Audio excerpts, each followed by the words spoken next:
नमस्कार, मी डॉक्टर तन्वी निखिल रणदिवे, आयुर्वेदिक डॉक्टर आणि yoga wellness expert.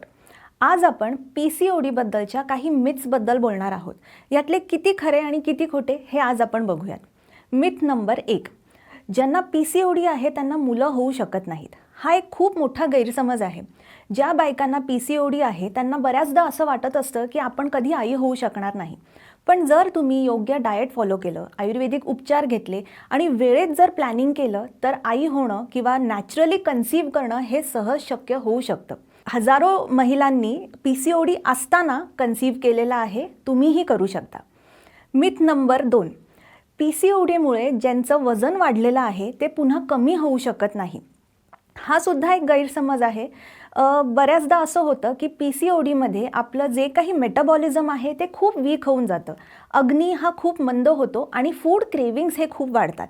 पण जर तुम्ही योग्य डाएट फॉलो केलं, आयुर्वेदिक औषधं घेतली आणि कस्टमाइज डाएट प्लॅन जर तुमच्या आहारामध्ये इन्क्लूड केले तर तुमचं देखील वजन हे कमी होऊ शकतं, 100% कमी होऊ शकतं.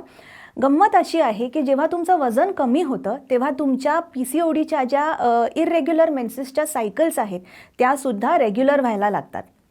मिथ नंबर 3, माझे पिरियड्स रेग्युलर आहेत म्हणजे मला PCOD नाही. हा एक खूप गोड गैरसमज आहे. PCOD असतानासुद्धा तुमचे पिरियड्स हे रेग्युलर होऊ शकतात, तरीसुद्धा तुम्हाला ओव्हेरियन सिस्ट हे असू शकतात. मग अशा ठिकाणी बऱ्याचदा मूड स्विंग्स असणं किंवा चेहऱ्यावरती पिंपल्स येणं, हेअर फॉल होणं किंवा पोटाचा घेर हा वाढणं असे काही सिम्पटम्स आपल्याला बघायला मिळतात. PCOD हा एक लाईफस्टाईल डिसऑर्डर आहे, वंध्यत्वाचा श्राप नाही. त्यामुळे आपण जर योग्य डाएट फॉलो केलं, चांगली लाईफस्टाईल इन्क्लूड केली आणि आयुर्वेदिक उपचार घेतले, त्यासोबतच जर रेग्युलर रूटीनमध्ये आपल्या आवडीची एक्सरसाइज जर आपण करत राहिलो तर PCOD हा आपल्याला नक्कीच आटोक्यात आणता येऊ शकतो. Knowledge is the first step to healing.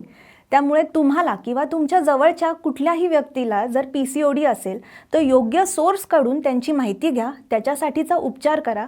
Ayurveda तुमच्या प्रत्येक पावलामध्ये तुमच्या सोबतच राहणार आहे. अशाच जर आरोग्यविषयीच्या तुमच्याही काही समस्या असतील किंवा काही प्रश्न असतील तर आमच्या BMJ ऑन एअर या चॅनलला तुम्ही नक्की लाईक आणि सबस्क्राईब करा आणि आपल्या आप्तजनांना हे नक्कीच शेअर करा.